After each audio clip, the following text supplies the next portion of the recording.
प्यारे बच्चों, the elements having atomic number greater than 100, उसका IUP PAC नॉमनक्लेचर क्या होता है, कैसे उसको नाम दिया जाता है अकॉर्डिंग टू IUPAC नॉमनक्लेचर।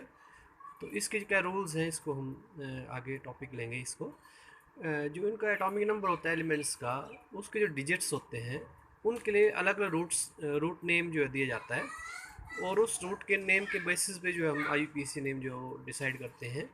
तो अगर एटॉमिक नंबर में अगर 0 डिजिट है उसको NIL लिखा जाएगा, 1 है तो UN अन लिखा जाएगा, सिंबल इसका स्मॉल u होगा, इसका स्मॉल n होगा। तो पहला जो अल्फ़ाबेट है इसका सिंबल बनता है।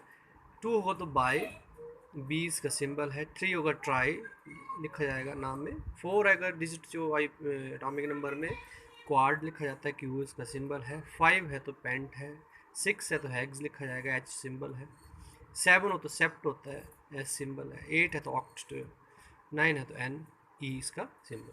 अब हम एग्जांपल लेते हैं कि Z इज इक्वल टू 112 है अगर, तो इस एलिमेंट का नाम जो है वो IUPAC नॉमेनक्लेचर कैसे होगा। 112 का मतलब पहले 2 डिजिट 1 है और एक 2 है डिजिट। तो पहला 1 है तो इसकी जगह पे UN आएगा, फिर दूसरा भी 1 है तो UN आ जाएगा, तीसरा 2 है तो उसकी जगह बाई आएगा, और लास्ट में IUM जोड़ दिया जाता है। ठीक है, लास्ट में हम क्या जोड़ते हैं, हर एक नाम के साथ IUM जोड़ते हैं। तो ये देखिए अन अन बाई, तो यहाँ पे डबल आई नहीं करेंगे, एक ही आई रह जाएगा, दोनों के एक आई को डिलीट कर देंगे, IUM। ठीक है, BIUM। तो ये इसका IUPAC नॉमेनक्लेचर ये बनेगा। ठीक है, जो इसका सिंबल होगा UUB, UUB क्या होगा, इसका सिंबल होगा। ठीक है, तो इस तरह से ये IUPAC नॉमेनक्लेचर के बेसिस पे जो एलिमेंट्स हैं जिनका Z जो है इज 100, तो इनकी नॉमेनक्लेचर इस तरह से, इनका नाम जो इस तरह से लिखा जाता है। ठीक है, तो अब हम जो पीरियोडिक टेबल आपने पढ़ा, long form of periodic table, तो इसमें जितने भी एलिमेंट्स आते हैं इनको 4 ब्लॉक में जो है वो डिवाइड किया गया है। तो वो ब्लॉक्स कौन से हैं, उनकी डेफिनेशन और उनकी जो इलेक्ट्रॉनिक कन्फिग्रेशन है वो कैसे लिखी जाएगी, ये आपको पता होना चाहिए। पूरा पीरियोडिक टेबल जो 4 ब्लॉक में डिवाइड किया, डिफरेंट कलर्स हैं। देखिए ये ब्लू कलर का जो है इट इज़ S ब्लॉक है। ठीक है, और ये P ब्लॉक एलिमेंट्स होते हैं, येलो कलर के जो ग्रुप्स हैं, और ये पिंक का जो कलर के ग्रुप्स हैं बीच में सेंटर में they are D block element, और ये नीचे जो 2 रोज होती हैं इसको बोलते हैं F ब्लॉक एलिमेंट। ठीक है, तो S ब्लॉक एलिमेंट्स को अगर आप देखें, S ब्लॉक एलिमेंट्स की पहले 2 ग्रुप हैं। पहले S ब्लॉक एलिमेंट्स की डेफिनेशन क्या होती है, the elements in which the last electron enters the S subshell. Last electron किस पे एंटर करता है, S सबशेल में एंटर करता है, belonging to outmost energy level, और एनर्जी लेवल जो होगा वो आउटमोस्ट होगा। तो उन एलिमेंट्स को हम बोलते हैं S ब्लॉक एलिमेंट। ठीक है, in which last electron enters the S subshell belonging to the outmost energy level. तो ये 2 ग्रुप आते हैं। ग्रुप 1 को और ग्रुप 2 जो है it it is called as S block elements. Group 1 lithium से स्टार्ट होता है फ्रांसियम तक, ग्रुप 1 है ये। देखिए इसको हम एल्कली मेटल्स भी बोलते हैं। ठीक है, तो आप व्हाट आर एल्कली मेटल, आप बोले group 1 is called as alkali metal. ठीक है, elements of group 1 is called alkali metal. Group 2 को हम एल्कलाइन अर्थ मेटल भी बोलते हैं। तो क्लियर हो गया what are S block element. S block elements, the elements in which the last electron enters the, last electron किस पे जाए, जब आप इलेक्ट्रॉनिक कॉन्फिगरेशन लिखेंगे तो लास्ट इलेक्ट्रॉन किस शेल में जाए, S सब शेल में जाए, belonging to the outmost energy level, और S सब शेल जो सबसे बाहर वाला होगा। ठीक है, तो उन एलिमेंट्स को हम बोलते हैं S block elements. General electronic configuration जो S ब्लॉक एलिमेंट की होती है NS1 to 2, ये ध्यान रखेंगे। General electronic configuration S element की क्या होगी, NS1 to 2। ये चीज़ें नोट करेंगे S ब्लॉक एलिमेंट के बारे में। Definition, general electronic configuration group 1 है, इसमें ग्रुप 2 है। ग्रुप 1 को एल्कली मेटल बोलते हैं, ग्रुप 2 को एल्कलाइन अर्थ मेटल बोलते हैं। ठीक है, इसके बाद आता है P ब्लॉक एलिमेंट्स। ये जो ग्रुप 13 से लेकर ग्रुप 18 तक के जो एलिमेंट्स हैं, 13, 14, 15, 16, 17, 18, ठीक है, ये जो एलिमेंट्स है they are called as P block element. Definition वैसे होगी, the elements in which the last electron enters the P sub shell belonging to the outmost energy level.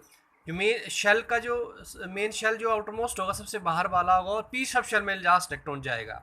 उन एलिमेंट्स को, इन सब में P शेल जो शेल भरा जाता है, लास्ट में P आता है। देखो यहाँ पे NP1 है, फिर NP2 है। ठीक है, 2P1 है, 3P1 है। तो P में सब में लास्ट इलेक्ट्रॉन किस में जा रहा है, पी सब शेल में जा रहा है, belonging to outmost energy level, और सबसे बाहर वाले शेल का होगा वो, ठीक है। और ये इट कंप्राइजेज ऑफ ग्रुप 13 से लेकर ग्रुप 18 के एलिमेंट्स इसमें आते हैं। और जनरल इलेक्ट्रॉनिक कॉन्फ़िगरेशन जो पी ब्लॉक एलिमेंट की होती है NS2 NP1 to 6, ठीक है। जनरल इलेक्ट्रॉनिक कॉन्फ़िगरेशन का तो NS2, यहाँ पे NS2 भी ऐड कर लेना, NS2 NP1 to 6, ये है इसकी general electronic configuration of P block elements, ठीक है। पी ब्लॉक एलिमेंट्स के कुछ ग्रुप्स हैं, उनका पहचान होनी चाहिए आपको। ये जो सबसे 18 ग्रुप है, ग्रुप 18 जो है, ये एलिमेंट जो है नोबल गैस, इनर्ट गैस भी इनको कहा जाता है। Group 18 elements are called as noble gas. Group 17 जो एलिमेंट्स है fluorine, chlorine, bromine, iodine, astatine जो है, they are called as halogens, ठीक है। ग्रुप 17 को हम क्या बोलते हैं? हेलोजन्स। ग्रुप 18 जो है, इनकी जो इलेक्ट्रॉनिक कॉन्फ़िगरेशन देखिए NS2 NP6 होती है। इनकी इलेक्ट्रॉनिक कॉन्फ़िगरेशन क्या होती है? NS2 NP6, ठीक है। NS2 NP6 इसकी इलेक्ट्रॉनिक कॉन्फ़िगरेशन होती है, तो इस चीज़ को भी आप नोट करेंगे। NS2 NP6 सबसे स्टेबल इलेक्ट्रॉनिक कॉन्फ़िगरेशन होती है, ठीक है। और ये होती है NS2 NP5 हेलोजन्स की होती है। ये चालकोजन है, जो ग्रुप 16 है, इट इज़ कॉल्ड चालकोजन, और फॉर्मिंग एलिमेंट्स होते हैं इनके। तो ये अलग अलग जो इनके ग्रुप्स हैं उनको क्या नाम दिए गए हैं ये भी आपको पता होना चाहिए। और एक और चीज़ मैं बता दूं कि जो S और P block elements collectively known as representative elements या नॉर्मल ग्रुप एलिमेंट्स बोलते हैं, मेन ग्रुप एलिमेंट्स भी इनको कहा जाता है। S and P block elements collectively known as representative elements, ठीक है। ये पॉइंट भी आप इसमें नोट करेंगे, ठीक है। तो पहले आप एस ब्लॉक की डेफिनेशन है, उनकी इलेक्ट्रॉनिक कॉन्फ़िगरेशन है, उनमें कौन कौन से ग्रुप्स आते हैं, उनके नाम क्या है। फिर पी ब्लॉक एलिमेंट की डेफिनेशन की general electronic configuration and halogens कौन से होते हैं, नोबल गैस कौन सी होती है। और फिर देखेंगे रिप्रेजेंटेटिव एलिमेंट्स क्या होते हैं, मेन ग्रुप एलिमेंट्स क्या होते हैं। S and P block elements collectively known as representative elements, ठीक है। अब हम लेंगे डी ब्लॉक एलिमेंट्स को। डी ब्लॉक एलिमेंट्स जो है वो ग्रुप 3 से स्टार्ट होता है और ग्रुप ये जाता है ग्रुप 12 तक, ठीक है। ये जो एलिमेंट्स हैं ये 10 ग्रुप्स हैं, ये इनको हम बोलते हैं, इनको क्या नाम दिया गया है? It is called as D block elements. Definition जो है इसको ध्यान से लिखेंगे।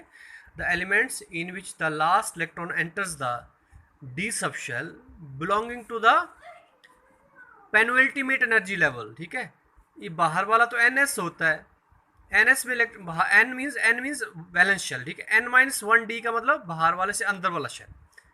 N को हम बोलते, N को मान रहे हैं हम क्या है? वैलेंस शेल है, ये आउटरमोस्ट शेल है। ये सबसे बाहर वाले शेल को वैलेंस शेल भी कहा जाता है, ये सबसे बाहर वाला शेल है। लेकिन N-1D जो शेल होगा ये बाहर वाले से अंदर वाला, जैसे बाहर वाला अगर फोर्थ है या फोर्थ है तो अंदर वाला थर्ड होगा शेल, ठीक है।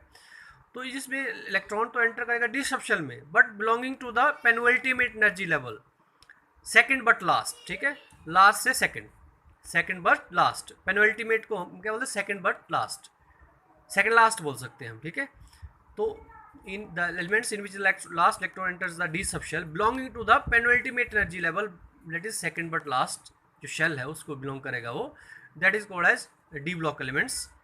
इनको ट्रांजिशन एलिमेंट भी कहा जाता है। D block element also called as transition elements, क्योंकि इस तरफ इनके मेटल होते हैं और इस तरफ ज़्यादातर नॉन मेटल्स हैं, तो they act as a bridge between the metal and non metals, तो इसलिए इनको ट्रांजिशन एलिमेंट्स भी कहा जाता है। What are transition elements? तो आप बोलेंगे D block elements are called as transition elements. तो ये डेफिनेशन भी आप लोगों ने लिखनी। जनरल इलेक्ट्रॉनिक कॉन्फ़िगरेशन क्या होगी इसकी? N-1D 1 to 10, NS 0 और 2। NS में 0 भी हो सकते हैं और 2 भी हो सकते हैं, ठीक है। तो ये इलेक्ट्रॉनिक कॉन्फ़िगरेशन बनेगी इसकी, जनरल इलेक्ट्रॉनिक कॉन्फ़िगरेशन क्या होगी? N-1D 1 to 10, NS 0, सॉरी 1 और 2 होगा, ये 0 नहीं होगा, 1 और 2 हो सकता है, या 0 to 2 कर लेंगे क्योंकि कई बार 0 भी हो जाता है। तो NS 0 to 2 या 0 हाइफन लगा के 2 कर सकते हैं, और N-1D 1 to 10 ये तो रहेगा, ठीक है। तो ये इसकी जनरल इलेक्ट्रॉनिक कॉन्फ़िगरेशन आ जाती है। इसके बाद नेक्स्ट आते हैं F block elements. F block elements में ये वो एलिमेंट्स हैं जिनमें लास्ट इलेक्ट्रॉन जो एंटर्स करता है वो F सब शेल में जाएगा। और यहाँ पे ये इसमें दो सीरीज़ आती हैं। एक पहली सीरीज़ आती है सीरियम से लेकर ल्यूटीशियम तक, ये देखिए Lu। ये जो 14 एलिमेंट्स हैं इट इज़ को लेंथेनॉइड्स बोलते हैं इसको, ठीक है। पहली जो सीरीज़ है जिसकी जो इलेक्ट्रॉनिक सीरियम से स्टार्ट होती है और कहाँ तक जाती है? ल्यूटीशियम तक में 14 एलिमेंट्स हैं। Cerium Z is equal to 58 से लेकर ल्यूटीशियम, और दूसरी जिसको लेंथेनॉइड्स कहा जाता है, ठीक है। पहली सीरीज जो है इसको लेंथेनॉइड सीरीज को 4F सीरीज भी बोलते हैं इसको, क्योंकि इसमें 4F सबसेट में इलेक्ट्रॉन एंटर करता है। और दूसरी सीरीज एक्टिनॉइड्स आती हैं, थोरियम 90 से लेकर आगे लोरांसियम तक 103, ठीक है। तो ये जो एलिमेंट्स है ये इनको इनर ट्रांजिशन एलिमेंट भी कहा जाता है, क्योंकि इसको जो लेंथेनम के बाद जो आगे ये एलिमेंट्स लेंथेनम के बाद ये 58 यहाँ से स्टार्ट होता है, इसमें इलेक्ट्रॉन F सबशेल में जाते हैं, इसलिए जो है इनको अलग रखा गया है। इनकी प्रॉपर्टी मैच नहीं करती है ट्रांजिशन एलिमेंट्स के साथ, तो इनको हम इनर ट्रांजिशन एलिमेंट भी बोलते हैं। ये लेंथेनम से लेकर हाफनियम तक ये 14 एलिमेंट यहाँ बीच में आएंगे, तो यहाँ से उठा के इनको यहाँ पे रखा गया है, क्योंकि इसमें F सबशेल में इलेक्ट्रॉन जाते हैं, और साथ में इनकी प्रॉपर्टी भी यहाँ पे मैच नहीं करती है, ठीक है। F सबशेल में इलेक्ट्रॉन जाते हैं, इसमें लास्ट इलेक्ट्रॉन भरता है F सबशेल को। यहाँ पे एक्टिनियम के बाद जो है वो थोरियम वगैरह ये 14 एलिमेंट्स आ जाते हैं, और रफनियम तक ये बीच में एलिमेंट है 14 एलिमेंट्स, तो इसको भी अलग रखा गया है, क्योंकि इसमें F सबशेल में इलेक्ट्रॉन एंटर होते हैं और साथ में इनकी प्रॉपर्टी मैच नहीं होती है इनके साथ। और ये 5F में यहाँ 5F सीरीज एक्टिनॉइड्स भी इसको कहा जाता है, ये जो सेकंड सीरीज है ये। अब इसमें इन दोनों रोज को हम collectively known as F block elements, and इनकी डेफिनेशन मैंने बता दी आपको। The elements in which last electron enter the F subshell belonging to anti penultimate energy level, ठीक है। एंटी पेनल्टीमेट एनर्जी लेवल मतलब जो बाहर वाला शहर N है तो N-2 में जाएगा, ठीक है। थर्ड बट लास्ट, ठीक है, third but last anti penultimate energy level बोलते हैं इसको। और इसकी इलेक्ट्रॉनिक जनरल क्या होगी, N-2 F 0 to 14 और N-1 D 0 और 1, ठीक है, और आगे आएगा NS2, ठीक है। दीज आर इलेक्ट्रॉनिक कॉन्फ़िगरेशन है, तो ये जनरल इलेक्ट्रॉनिक कॉन्फ़िगरेशन भी इसके साथ में नोट कर लेंगे। N-2 F 1 to 14, N-1 D 0 और 1, NS2। This is general electronic configuration of F block elements. दो सीरीज आती है इसमें, लेंथेनॉइड सीरीज जो सीरियम से लेकर ल्यूटीशियम तक 14 एलिमेंट्स है, और दूसरी एक्टिनॉइड सीरीज जो थोरियम से लेकर लोरांसियम तक, ये भी 14 एलिमेंट्स जो है वो इनमें। और एक्टिनॉइड जो सीरीज है, all the elements are radioactive, all the 14 elements are of actinoid series are radioactive in nature, ठीक है। इनको इनर ट्रांजिशन एलिमेंट भी कहा जाता है, F ब्लॉक एलिमेंट को इनर ट्रांजिशन एलिमेंट भी कहा जाता है। जो लेंथेनॉइड्स हैं इनको रेयर अर्थ मेटल भी बोलते हैं, इनको और क्या बोलते हैं, रेयर अर्थ मेटल भी कहा जाता है। तो ये है, these are 4 blocks of the periodic table. Thank you.